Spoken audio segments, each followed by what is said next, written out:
자 여러분 이스타TV와 계속 함께하고 있죠. 한국 도박문제관리센터입니다. 만약에 도박 중독으로 어려움을 겪고 계시다 그러면 번호 뭐 112, 119처럼 이거 외워두시면 좋아요. 1336입니다. 제가 주변에서 들어보니까 최근에 10대 분들이나 20대까지도 많이 불법 도박 많이 합니다. 흔히 얘기하는 사설 토토, 네. 합법적인 토토 말고 사설 토토 진짜 많이 한다고 그러거든요. 근데 그거 알아 그분들도 이게 문제라는 그렇지. 거. 근데 빠져나오지 못해. 그런 이 중독된 분들을 위해서 이 한국 도박문제관리센터가 좋은 역할을 하고 있다 말씀을 드리겠는데 3가지 장점을 말씀드리겠습니다. 1번 정부에서 운영하는 도박 중독 상담기관이고요. 2번째 비밀 보장이 됩니다. 예를 들어서 막 상담을 했어. 알겠습니다. 상담한 다음에 불법 도박했습니다. 112에 신고하는 게 아닙니다. 네. 절대적으로 윤리를 지켜야 됩니다. 상담사도 그거에 대해서 신고를 하거나 외부에 발설하면 처벌을 받습니다. 네. 그렇기 때문에 상담사와 여러분만 알고 있어요. 비밀 보장. 네. 자, 그다음에 3번째는 도박 치유 전문가들이 고용돼 있습니다. 센터 상담사분들 모두 다 상담 자격이랑 경력을 갖췄기 때문에 편안하게 상담을 하실 수가 있고, 근데 전화로 상담하는 거 어려울 수 있거든요. 채팅으로도 돼요. 이게 굉장히 중요하다고 생각합니다. 도박문제 넷라인으로 검색을 하시면 채팅으로도 상담이 되고요. 전국 15곳에 센터가 있고 365일 24시간입니다. 고민하고 걱정하고 어려워하고 계시다면 주저하지 말고 1336 한국 도박문제관리센터에 전화하셔서 꼭 상담받으시길 바랍니다. 토트넘 팬들은 도어티를 이렇게 그리워할 거라고 시즌 뭐 초반, 중반에 전혀 생각을 못했을 것 같은데 지금 진짜 양쪽 풀백들 하는 꼬라지 보잖아요? 도어티는 선녀가 아니라 와 도어티 존나 축신이었네. 도어티요? 네. 람고 알베스 후계자입니다. 함부로 그 이름 리뷰 올리지 마세요. 도어티님이 네 친구냐? 우리 네. 추어티 얘기하고 이랬었단 말이야. 추어티. 그래서 주원이 형이 그래서 도어티 보면서 자기는 도어티 보면은 뭔가 안쓰럽고 이렇대. 왜 그러냐 물어보니까 자기가 풀백 떴을 때 저랬다고 막 이러면서 그 얘기를 했었는데 요즘은 그 얘기 안 하셨죠? 그쵸 못하죠. 네. 못하죠. 그럼 주원이 형이 토트넘을 갔겠죠. 그렇지. 네. 도어티가 잘했으니까. 약간 그거네. 그러면 걔가 맨유를 갔겠지. 그래. 그거네. 그럼 주원이 형이 울버햄튼에 입단을 했겠지. 그렇지. 그리고 이스타TV가 없었겠죠. 네. 공교롭게도 도어티가 빠지고서 토트넘의 기세가 많이 떨어졌어요. 맞아요. 엄청 떨어졌어요. 이런 거 보면 이게 모르겠어요. 예전에 게리 네빌이랑 캐러거 한 얘기 혹시 아시나요? 어떤 얘기죠? 그 누구도 자기가 풀백을 하고 싶어서 풀백을 하는 알아요. 그래서 막 캐러거가 그러잖아. 네빌한 막 그 네빌인가 막 누구한테 막 얘기하면서 네빌한테 얘기하면서 넌 원래 뭐였냐? 막 그러니까 네빌이 나도 원래 센터백으로 시작했다 막 이런 얘기 하잖아. 근데 지금 현대 축구에서 보면 풀백이 차지하는 역할이 얼마나 중요한지는 정말 입이 마르도록 강조해도 모자라지 않습니다. 아니 피운에서도 급여 제일 적게 투자하는 데가 어디죠? 풀백이지. 풀백이죠. 그래. 네. 뭐 요새는 급여가 좀 늘어나가지고 이제 고급형 풀백을 뭐 쓸 수도 있다고는 하지만. 근데 진짜 좌우 풀백이 중요한 건 맞는데 그 좌우 풀백을 생각만큼 잘 굴리는 팀은 몇 팀 없어요. 거의 없어. 진짜 잘 굴리는 팀이 지금 유럽 최상위 팀입니다. 맞아요. 뭐 프리미어리그 예를 들어서 좌우 풀백 리버풀 맨시티. 리버풀 맨시티. 약간 그런 생각도 들어요. 진짜 전술적으로 풀백이 중요해진 게 맞나? 아니면 우리가 최상위권 티어로 생각하는 팀들이 풀백이 너무 좋아서 그 팀들을 얘기하다 보니까 자연스럽게 풀백의 중요성이 강조되는 건 아닌가 이런 생각도 좀 들 때가 있더라고요. 그렇죠. 자 일단 토트넘은 지금 챔스 경기 비상입니다. 비상. 네. 이게 양팀 남은 일정을 살짝 보죠. 지금 현 시점 아스날보다 토트넘이 승점 2점 뒤져요. 맞아요. 경기 수 같습니다. 토트넘 레스터 만나고 리버풀 원정이 있어요. 안필드. 안필드 원정이 있어요. 지금 리버풀도 너무 급한 상황이라 이겨야죠. 아니 여기 리버풀도 승점 드랍하면 안 되는 상황이잖아요. 그럼요. 네. 승점 드랍하면 그냥 우승 끝입니다. 그래. 네. 자 그다음 북런던 더비 있고요. 중요하죠. 번리 노리치. 자 이 시기에 제일 만나면 안 되는 두 팀. 솔직히 저는 노리치는 그때 이미 끝났을 거라고 생각을 하거든요. 요즘 번리가 무섭습니다. 어제 이겼어 울버햄튼을. 아니 이제 에버턴 밑으로 둬요. 번리가 요즘 경기력도 그렇고 결과가 좋아졌어요. 맞아. 연승하고 있잖아. 에버턴은 졌잖아요. 네. 그래서 한 경기 차이인데 번리가 승점이 앞섭니다. 맞아요. 네, 그래서 이거 어떻게 될지 모르고 저 시점까지는 번리가 동기부여가 클 거예요.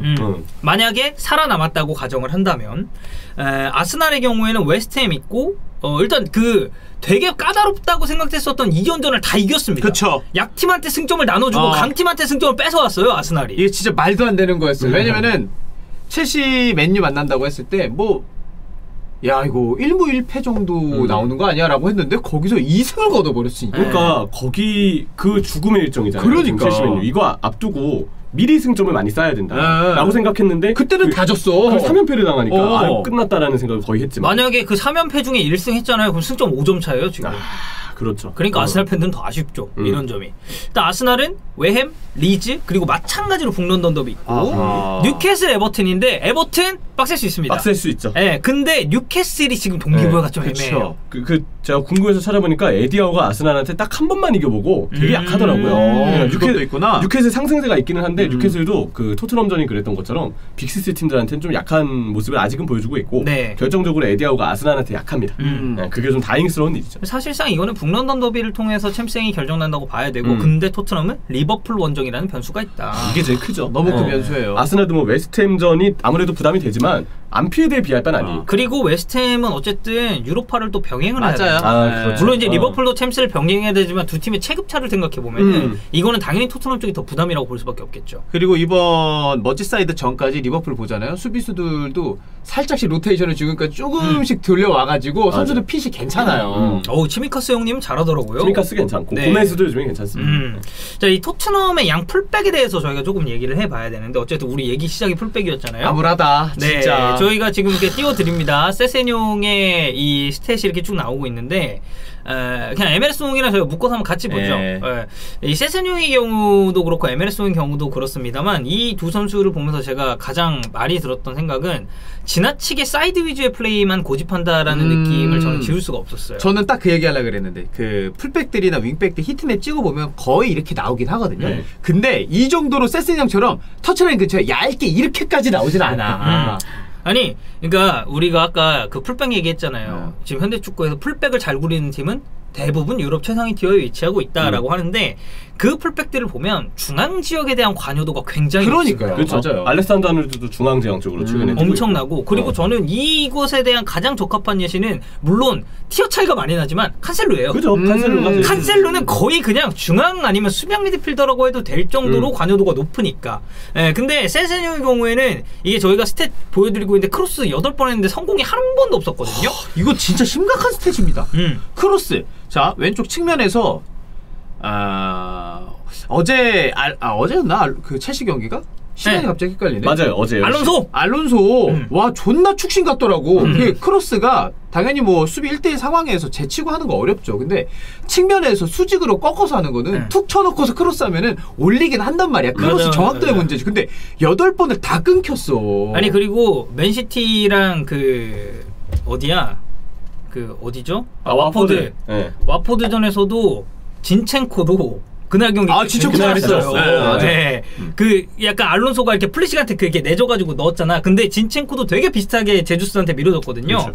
근데 이 세스뉴의 경우에는 계속된 크로스에도 정확도가 많이 떨어지는 문제점을 드러냈고 근데 그렇다고 해서 수비력이 좋냐? 저는 그것도 아니라고 봐요. 그리고 원래 이 선수는 처음 주목받았을 때 이 선수 원래 윙어잖아요. 맞아요. 그래서 수비력보다는 공격력이 조금 더 각광을 받았었던 풀백인데 그마저도 지금 좀 사라진 느낌이에요. 근데 제가 봤을 때 더 문제는 에메르송입니다. 에메르송은 전 진짜 베티스 때 되게 좋은 풀백이라고 생각했거든요. 근데 지금 프리미어리그에서 하는 거 보면은 그 라리가 베스트급 풀백이라는 리그 베스트급 풀백이라는 이 수식어가 무색할 정도로 자신감 없고 무색무취의 플레이가 나옵니다. 올해 에메르송을 처음 보셨던 만약에 라리가를 못 보셔가지고 그러면은 에메르송 바르셀로나에서 지난 시즌 잘했던 애가 오네라고 생각을 하면서 보신 분들은 바르셀로나 말고 베티스. 바르셀로나 그냥 찍고 토트넘으로 왔으니까. 유니폼 입은 사진이 있긴 하더라고요. 그렇지. 맞아. 얘가 라리가에서 잘했던 애라고 생각하면서 보셨을 겁니다. 어쨌든 바르셀로나의 픽을 받은 선수 아니냐 이렇게 생각을 했겠지만 그 픽이 완전 잘못된 픽이죠. 이런 느낌이 좀 드네요. 영주 형이 거듭 사과를 지금 하고 있고 터치, 패스 저는 기본적인 이런 부분도 좋다고 보기 힘들다고 생각을 하고 이게 에메르송 보잖아요. 그러면 제가 느끼는 가장 큰 문제점은 이게 자신감이 떨어져서 그런 걸 수도 있는데 너무 안정적인 플레이만 추구를 해요. 그러니까 압박 들어오죠? 그러면 되게 의미 없는 터치 툭툭 하다가 백패스야. 근데 이게 자 우리가 도어티를 생각을 해봅시다. 도어티 폼이 왜 좋아졌죠? 저는 공간에 대한 활용을 도어티가 되게 잘했기 때문이라고 생각하거든요. 클루셉스키랑 호흡 물론 좋았습니다. 클루셉스키가 와이드하게 벌려주면 도어티가 중앙 쪽으로 치고 들어가면서 해리케인한테 되게 패스 퀄리티 있게 내준 모습도 많았었고 과감했어요, 그 도어티. 그 과감함이 저는 포인트였다고 보는데 이 하프 스페이스 지역에 대한 공략도 도어티가 저는 훨씬 더 좋았다고. 그러니까 이게 결국 얘기하면 공간 활용을 그만큼 도어티가 잘했기 때문이라고 해석을 할 수가 있거든요. 근데 이런 도전적인 모습에 반해서 에메르송은 그런 모험적인 시도가 없어요. 근데 이상하게 시도를 하잖아요. 그러면 패스를 넣으면 안 되는 타이밍에 전진 패스를 넣습니다. 그래서 백패스 혹은 아니란 터치 이후 뒤로 물러나는 모습, 그리고 돌파는 거의 찾아볼 수가 없고, 그러다 보니 지금 스탯도 보죠? 이날 크로스 하나 올렸습니다. 에메르송. 그리고 이것의 포인트는 뭐냐면 이 양 풀백이 결국 둘 다 교체가 됐다는 거예요. 맞아요. 이제 토트넘 입장에서 윙백이겠죠. 이 세스뉴의 경우에는 74분에 산체스랑 바뀌었고, 이 에메르송의 경우에는 86분에 모우라랑 또 교체가 됐습니다. 그러니까 얼마나 이 양 윙백 쪽에 문제가 있었으면 결국 마지막 교체 카드로 윙백을 바꾸는 선택을 콘테가 했을까라고 우리가 좀 생각을 해봐야겠죠. 결과적으로 저 에메르송 로얄이 들어오면서 클루셉스키하고의 시너지도 잘 안 나오고 있어요. 이게 진짜 중요하다니까. 오른쪽 라인에서 최근 2경기에서 클루셉스키 거의 안 보였습니다. 에메르송 로얄 쪽에서 관여도가 없으니까 그 위쪽에 윙 포워드 자원도 고립이 될 수밖에 없어요. 좀 그런 거죠. 도어티와 클루셉스키는 서로 간에 되게 좋은 시너지를 통해서 윈윈을 했다면 에메르송이 들어오니까 클루셉스키까지 떨어져. 그러니까 루즈루즈야 이거는. 그렇죠. 그러니까 도어티는 중앙 미드필더 쪽에 해리케인이 좀 최전방에서 내려왔을 때 압박을 받고 손흥민이 상대 라인이 내려가면서 들어갈 수 있는 공간이 없어졌을 때, 그래서 토트넘의 중앙이 오히려 좀 상대에게 수적으로 열세에 놓였을 때나 압박에 많이 막혔을 때 도어티는 안쪽으로 들어와서 그 허리 쪽에 숫자를 더 늘려줬고 그 도어티를 중심으로 상대 측면 자원이 따라 나오면서 결과적으로 하프라인을 넘어섰을 때 도어티가 다시 오버래핑을 하면 측면 공간을 활용할 수 있는 상황들이 많이 나왔어요. 그렇다면 지금 이 두 명의 윙백들 혹은 뭐 레길론까지 과연 나왔을 때 그런 움직임을 가져가느냐? 전혀 그런 시도가 없어요. 솔직히 이날 나오진 않았지만 레길론도 문제예요. 그러니까 좀 이제 토트넘 팬들이 공통적으로 하는 말이 이겁니다. 레길론, 에메르송 얘네 라리가에서 엄청 잘했다며. 근데 뭐야? 이 얘기를 당연히 할 수밖에 없고, 소신 세세뇽이랑 에메르송 보다가 제가 그 리버풀 에버튼 경기 머지사이드 봤거든요. 아 이게 축구구나. 네, 리버풀 풀백 보면서 그 생각이 들더라고. 알렉산더 아놀드가 사실 어제 폼은 저는 좀 떨어진 다른 날보다는 안 좋은 편이라고 생각을 했는데, 그래도 킥 하나하나 퀄리티 후반전에 살아나는 거랑, 야 로보트스 뭐 골도 넣었지만 어제 로봇 진짜 수비도 존나 잘했거든요. 올 시즌 갑자기 또 로봇 중반기부터 엄청 잘하고 있어요. 전반기 때는 약간 좀 기복도 있었지만 그러니까 그런 거 보면은 이제 토트넘의 경우는 제가 볼 때 상대하는 팀들이 어느 정도 해리케인의 활용 루트를 파악하고 있는 것 같아요. 그 무리뉴 감독 때도 이제 그런 특징들이 나와서 상대가 좀 대안을 마련할 때 보면 라인 내리고 내려오는 해리케인 쪽으로 미드필더가 압박하고 침투하는 손흥민은 센터백들을 최대한 체크해서 공간 안 주는 식으로 수비하고 중앙에 이렇게 막히잖아요. 그 토트넘은 결정적으로 투미드를 쓰고 있기 때문에 맞아요. 중앙 쪽에 숫자를 많이 두는 상대팀을 만났을 때 중원 열세에 놓일 수밖에 없어요.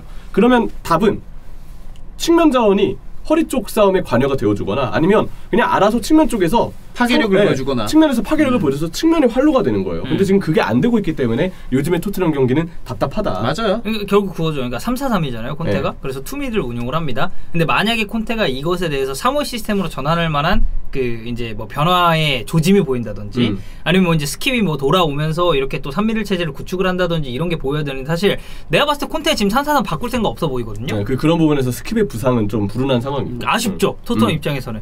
근데 지금 토트넘이 두 경기 연속 유효슈팅이 없습니다. 브라이튼전, 브렌트포드전, 그리고 경기 결과는 1무 1패였고 이 콘테 감독이 끝나고 이제 인터뷰를 통해서 유효슈팅 관련해서 질문이 들어오니까 상대가 수비적으로 너무 뛰어났기 때문이다라고 언급을 했어요. 근데 보죠.